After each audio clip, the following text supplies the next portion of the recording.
Hello students.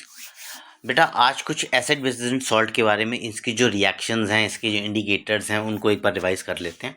तो acid और basis जो हैं दोनों में सिमिलैरिटी ये है कि दोनों में आयन्स होते हैं। एक एसिड के अंदर H+ आयन्स होते हैं, वेयर एज अगर मैं बेस की बात करूँ तो बेस में OH- आयन्स होते हैं। एक एसिड के अंदर H+ आयन्स होते हैं और ये H+ आयन्स जब वाटर के साथ में रिएक्ट करते हैं तो H3O+ बनाता है, यानी हाइड्रोनियम आयन। और एक बेस के अंदर OH- आयन होते हैं। तो दोनों में आयन प्रेजेंट होते हैं, ये उनकी सिमिलैरिटी है। और आयन प्रेजेंट होने की वजह से दोनों ही जो हैं इलेक्ट्रिसिटी कंडक्ट कर सकते हैं। अब कोई भी अगर एसिड है तो उसकी एसिडिक स्ट्रेंथ भी होगी और बेस की बेसिक स्ट्रेंथ भी होगी, डिपेंड करता है उसके पीएच के ऊपर। लेकिन एसिडिक स्ट्रेंथ की अगर मैं बात करूं तो acidic strength is inversely proportional to pH, यानी पीएच जितना कम होगा एसिड उतना ज्यादा स्ट्रांग होगा। Whereas if you talk about basic strength तो इट इज डायरेक्टली प्रोपोर्शनल, यानी पीएच जितना बढ़ जाएगा बेस उतना ज़्यादा स्ट्रांग हो जाएगा। तो हाईएस्ट वैल्यू जो होती है पीएच की बेस की वो 14 होती है। इसके अलावा इंडिकेटर्स हैं जो कि ये क्लासिफाई करने में हेल्प करते हैं कि weather given solution is acid और बेस। तो अगर हम टेबल की मतलब से समझें तो दोनों चीज़ें हैं हमारे पास। एसिड भी है, पहले हम एसिड की बात कर लेते हैं। एसिड है ABR, यानी acid change blue litmus to red. Blue litmus को रेड में चेंज करता है, रेड लिटमस में कोई चेंज शो नहीं करता। दूसरा एसिड फिनोफ्थलीन के केस में, फिनोफ्थलीन एक कंपाउंड है, नेचुरल इंडिकेटर नहीं है। फिनोफ्थलीन जो कि एसिड के केस में कोई चेंज शो नहीं करता, ये फिनोफ्थलीन का है।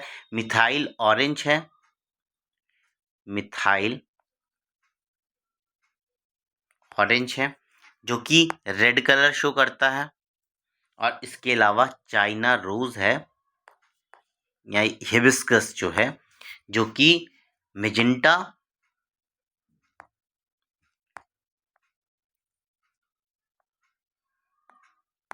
या फिर डार्क पिंक कलर जो है उसको शो करेगा। तो ये इंडिकेटर्स हैं जो एसिड और बेसिस में जाते हैं। अब हम बात कर लेते हैं बेस की। एक बेस जो है वो किस किस तरीके के जो इंडिकेटर्स हैं उनमें कलर शो करेगा। बेसिस की अगर हम बात करें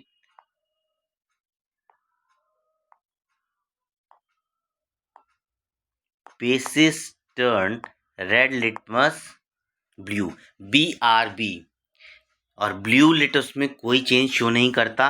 वेयर एज फिनोफ्थलीन एक लिक्विड में आता है, आपने लैब में देखा होगा। फिनोफ्थलीन पिंक कलर में शो कर देता है, डार्क पिंक। वेयर एज अगर मैं मिथाइल ऑरेंज की बात करता हूं, मिथाइल ऑरेंज उसका जो कलर आता है बेस के साथ में दैट इज येलो। और लास्ट है चाइना रोज।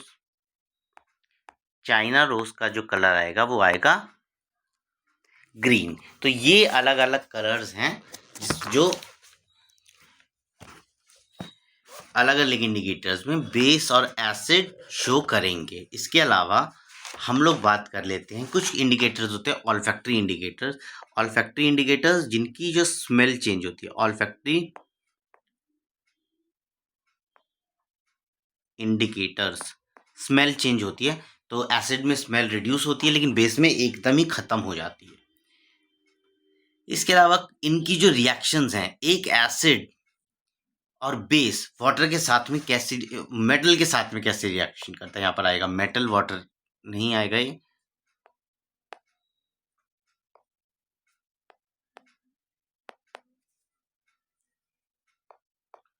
ये मेटल्स आएंगे।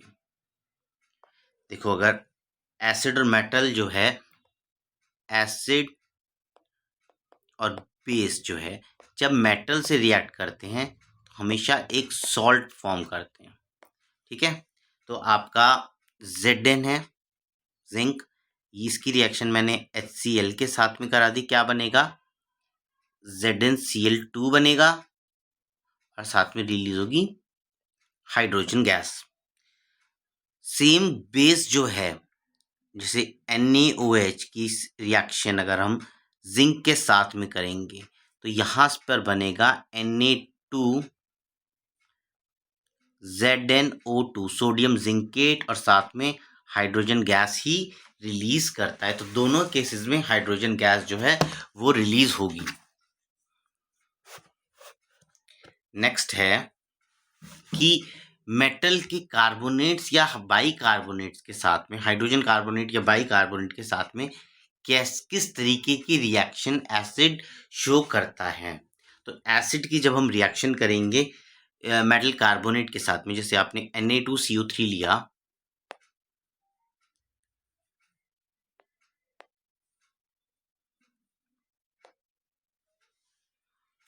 Na2CO3 जो है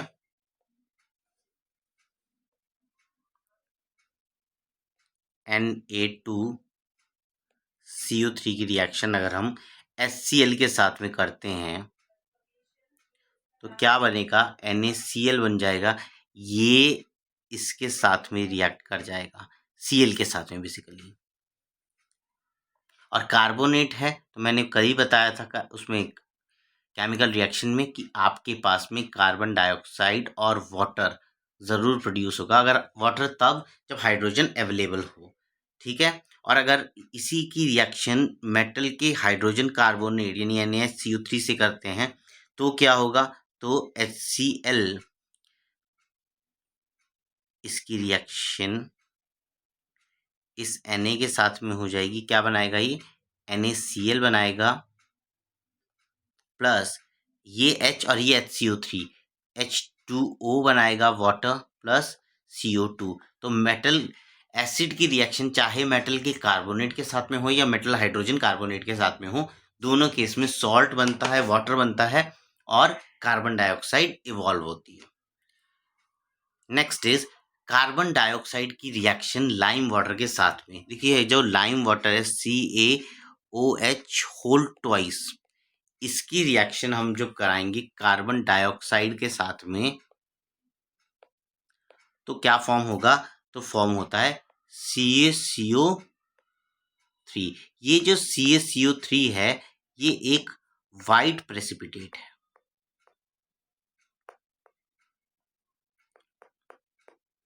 ठीक है, साथ में H2O बनेगा। लेकिन ये जो वाइट कलर प्रोड्यूस हुआ है लाइम वाटर से पास करने पे, अगर हम एक्सेस कार्बन डाइऑक्साइड पास करें तो ये जो कलर है ये हट जाता है। On passing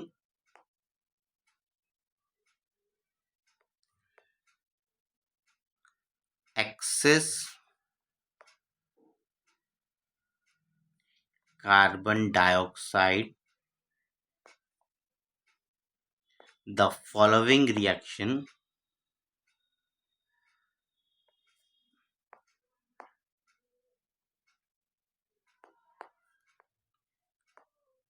takes place। क्या होता है, ये हमारा फॉर्म हुआ था CaCO3 प्लस H2O, हमने इससे कार्बन डाइऑक्साइड और पास करा दी, तो क्या बनेगा, CaHCO3 होल ट्वाइस। इसको बोलते हैं हम लोग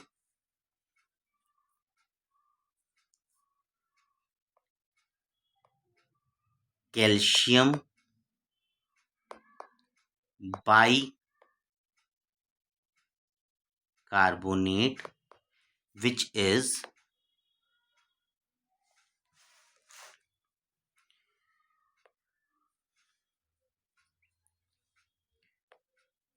is soluble in water, soluble in water. इसी की सॉल्युबिलिटी की वजह से जो वाइट कलर है वो डिसअपियर हो जाता है। अब एक reaction of acid and base with each other, सबको पता है इसका आंसर जो है, this is neutralization reaction.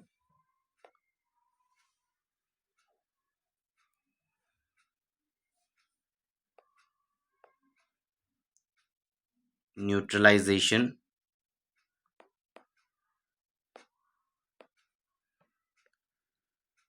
reaction when a acid react with a base।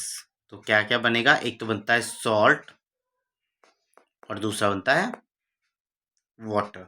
अब इसमें आपको डायरेक्ट नहीं देगा, मतलब कोई एसिड दे दिया कोई बेस दे दिया। हाइड्रोक्साइड, ऑक्साइड, कार्बोनेट, ये जो हैं ये सब बेसिक में आते हैं। जो कार्बोनेट्स हैं ये बेसिक में आते हैं। ऑक्साइड्स क्या नाम है, डिपेंड करेगा मेटेलिक है या नॉन मेटेलिक है। मेटेलिक ऑक्साइड्स, अगर हम बात करें मेटेलिक ऑक्साइड्स की, तो metallic oxides are basic in nature, और non metallic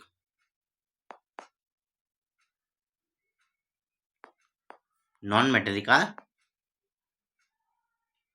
acidic in nature. तो इन दोनों की रिएक्शन से जो है न्यूट्रलाइजेशन रिएक्शन हो जाता है। मेजर एग्जांपल जो है NaOH प्लस HCl। अब Na और Cl ने आपस में रिएक्ट कर लिया, क्या बना दिया, सॉल्ट बना दिया NaCl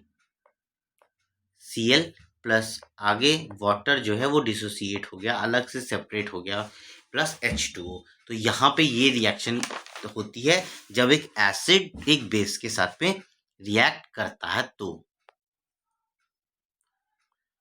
नेक्स्ट है क्लोर एल्कली प्रोसेस, बहुत इंपॉर्टेंट है। क्लोर एल्कली प्रोसेस काफ़ी बार पूछा जाता है, करीबन 5 नंबर का क्वेश्चन इस बार का, नो आइडिया।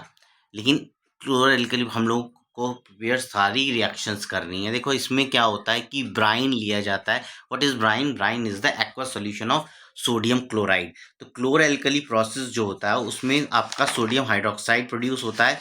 सोडियम हाइड्रोक्साइड जो कि यूज किया जाता है डिग्रीजिंग में, साथ के साथ हाइड्रोजन गैस रिलीज होती है और क्लोरीन गैस रिलीज होती है। तो ब्राइन का जो सॉल्यूशन है, देखिए 2NaCl, ये है सोडियम क्लोराइड, इसका एक्वस सॉल्यूशन लिया, यानी इसकी रिएक्शन 2H2O से की। ये वाला जो सॉल्यूशन है, इलेक्ट्रिक करंट या इलेक्ट्रोलिसिस आप बोल सकते हो, किया जाता है तो बनता है 2NaOH सोडियम हाइड्रोक्साइड, जो कि डीग्रीजिंग के लिए यूज़ किया जाता है। और इसकी प्रॉपर्टी होती है कि इसको बाहर रखा जाए तो ये मॉइस्चर एक्वायर कर लेता है और थोड़ा स्टिकी सब्सटेंस जो है वो फॉर्म कर देता है। साथ में H2 गैस रिलीज होगी और Cl2 गैस रिलीज होगी। H2 gas Burns with a pop sound, और ये वाली जो गैस है ये आपकी मिलेगी कैथोड के ऊपर। वाई? बिकॉज इसके ऊपर खुद ही पॉजिटिव चार्ज होता है, और ये जो मिलेगी ये मिलेगी एनोड के ऊपर। अब one of the gas that is produced in the chloralkali process is used further, बाद में भी यूज की जाती है दूसरा कंपाउंड फॉर्म करने के लिए, वो हम लोग बात कर लेंगे। लेकिन क्लोर एल्कली प्रोसेस की इक्वेशन ये है इंपॉर्टेंट, और क्या है, हाइड्रोजन गैस कैथोड पे, क्लोरीन एनोड पे, और सोडियम हाइड्रोक्साइड जो आया Na plus and OH minus, तो Na प्लस में आता है, इस वजह से कैथोड की साइड में डिपॉजिट होगा, और OH जो है, NaOH जो है वो मेम्ब्रेन जो बीच का एरिया होगा वहां पर डिपॉजिट होता है, किस कैथोड के पास में। नेक्स्ट, अब ये क्लोरल प्रोसेस में जो क्लोरीन गैस रिलीज हुई है इसका इस्तेमाल कहाँ पर होता है? अगर हम जो आपका जो लाइम वाटर है CaOH होल ट्वाइस, इससे क्लोरीन गैस को पास कराएं, कौन सी क्लोरीन गैस जो हमें मिली है क्लोर एल्कली प्रोसेस से, तो हमारे पास बन जाता है CaOCl2 प्लस H2O। अब ये CaOCl2 जो है ये क्या है, इसको हम लोग बोलते हैं, या तो ये उसको बोलो जो इसका कॉमन नेम है, जो केमिकल नेम है that is calcium oxy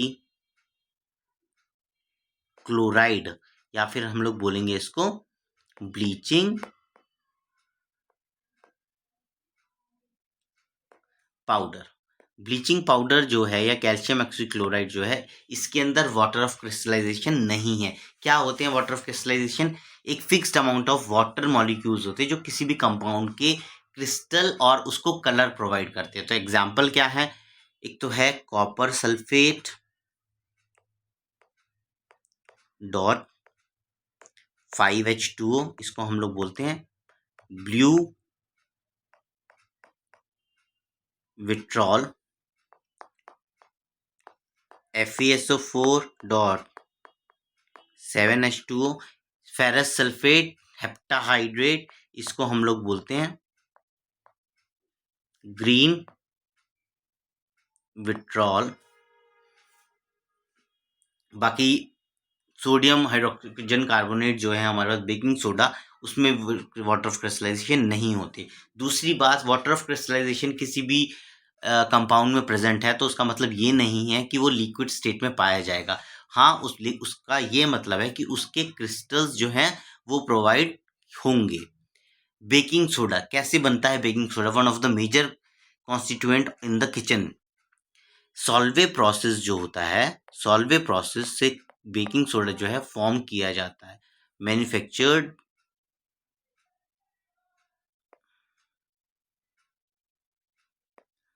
bye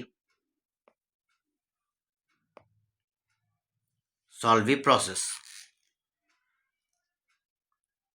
क्या होता है Solvay process? Manufactured by Solvay process. Solvay process के अंदर सोडियम क्लोराइड यानी नमक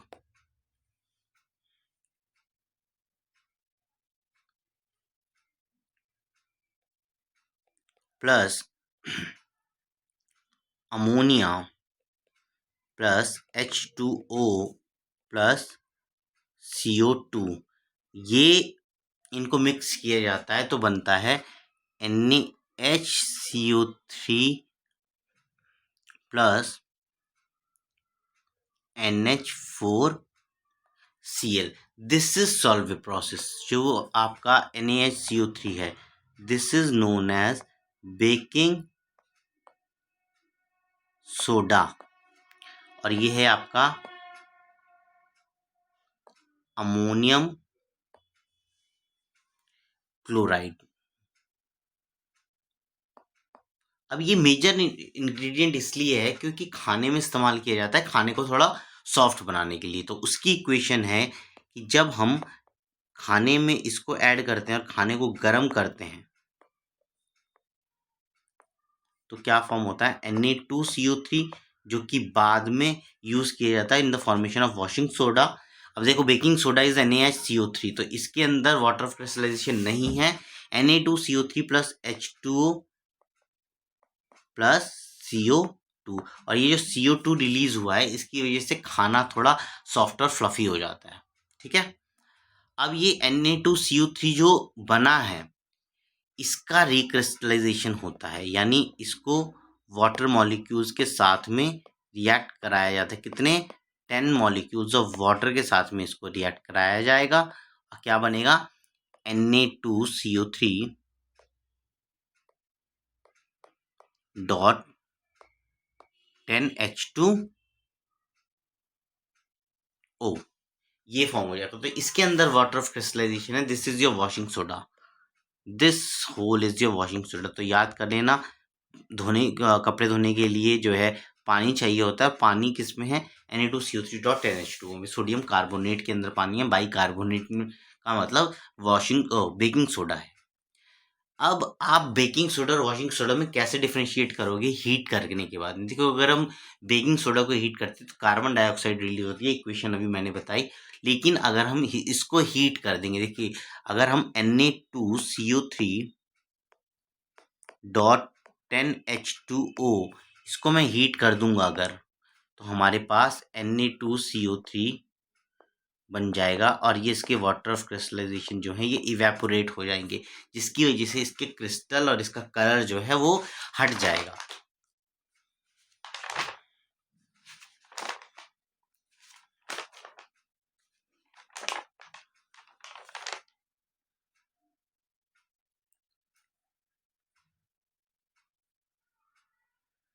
अब पढ़ लेते हैं प्लास्टर ऑफ पेरिस के बारे में। देखिए, प्लास्टर ऑफ पेरिस जो जो POP वगैरह कराई जाती है उसमें यूज होती है।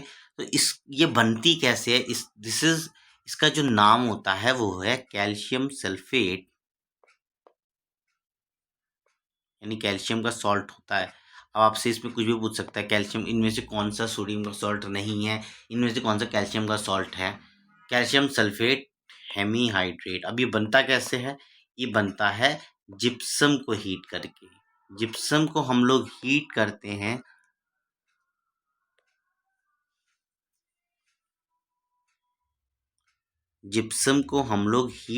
हैं कितने टेम्परेचर पे? एट 373 केल्विन पे। तो जो है प्लास्टर ऑफ पेरिस बनता है, यानी कैल्शियम सल्फेट हेमीहाइड्रेट जो है फॉर्म होगा। तो इसकी जो इक्वेशन है वो कुछ इस तरीके से लिखी जाती है। जिप्सम का जो केमिकल फॉर्मूला है वो होता है CaSO4 डॉट 2H2O। आपने जब इसको हीट किया एट 373 केल्विन तो क्या बन गया? CaSO4 dot half H2O plus 3/2 molecules of water जो है इवेपोरेट हो जाते हैं। This is known as POP, plaster of Paris, जो कि मूर्तियां बनाने में इस्तेमाल होता है, छतों में यूज़ किया जाता है और मेडिकल इंडस्ट्री में फॉर ब्रोकन बोन्स यूज़ किया जाता है। लेकिन एक लिमिटेशन है, calcium sulphate POP is stored in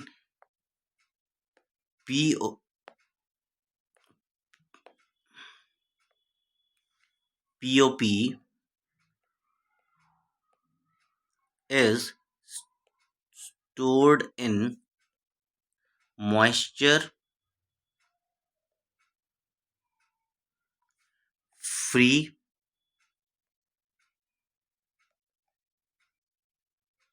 container. क्यों किया जाता है? Why it is stored in moisture free container? Because ये जब पानी के कैल्शियम सल्फेट, इसको तो जिप्सम बनाने के लिए वाटर मॉलिक्यूल्स चाहिए, कितने? Only 3/2 H2O। जब इसको इतने वाटर मॉलिक्यूल्स मिल जाते हैं तो ये इनके साथ में मिक्स होकर क्या फॉर्म कर देता है? Calcium sulphate dot 2H2O which is a hard setting compound. एक बार सेट हो गया तो हम लोग उसको चेंज नहीं कर सकते। तो ये था एसिड बेसिस इन सॉल्ट में। इसके 1 मिनट, अगर हम टूथ इनेमल की बात करें, टूथ इनेमल जो होता है उसका फॉर्मूला होता है